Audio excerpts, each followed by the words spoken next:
Have you ever wondered what's the story with Easter bunnies and chocolate eggs and what that has to do with Jesus and the celebration of Easter?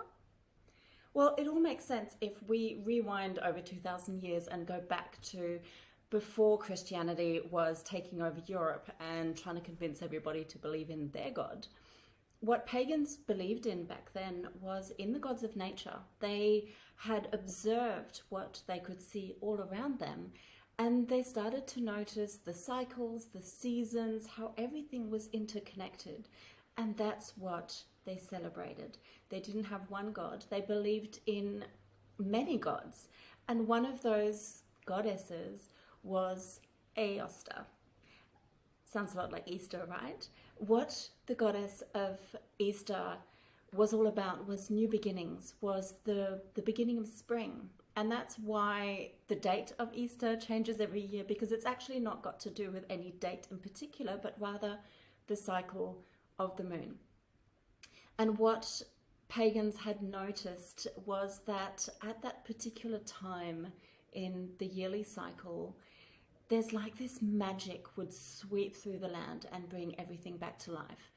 And that really resonates with me because I grew up in Europe, and I remember that throughout winter, it's cold and it's dark and the sun comes up late and it goes down early, and everyone kind of seems to be inside in their cocoons, and you know, people will walk around with their coats and they hide behind them.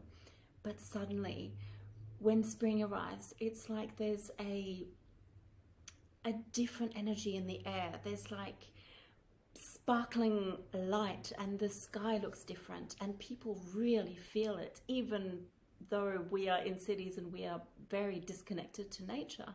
We can feel that energy of renewal, of new beginnings, of something fresh coming through. And that beginning of sunlight and warmth that comes through makes people start to lift up from their jackets. They start to make eye contact. They start reconnecting. And there's this beautiful feeling that comes through that. So in pagan times, they would associate that with the goddess of new beginnings. And they gave her a name, they gave her a personality, and they had reverence for her. They welcomed her every cycle. So then when it comes to the eggs and the bunny, well, those are symbolic of that particular time. We love to have symbols and rituals that mean something, that carry the symbols that our subconscious understands into our real life. The egg is such a beautiful symbol of new beginnings. I've always loved how an egg, even though it does come from a mother, it's its whole universe inside of it.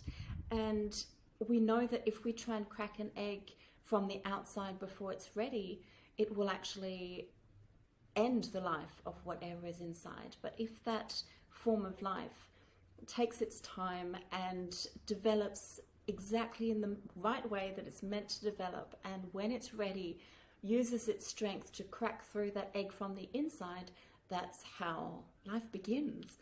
And isn't that a beautiful symbol that we can't rush things, that everything plays out in the right time when it's ready, and that nature holds this wisdom that, you know, we may try and micromanage, and we may think that it's inconvenient and we want one particular season to end and the other one to begin already. But nature knows exactly when the rose is meant to blossom and when it's the right time for everything. So that egg is that beautiful symbol of that. Then the bunny, well, the bunny symbolizes abundance, because nothing says abundance quite like a litter of rabbits bouncing around the fields with their cute little tails. And they really know how to multiply very fast.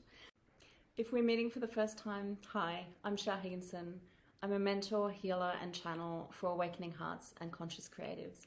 I love nothing more than sharing resources and tools to help you get out of your own way and start living intentionally, on purpose, and on your own terms.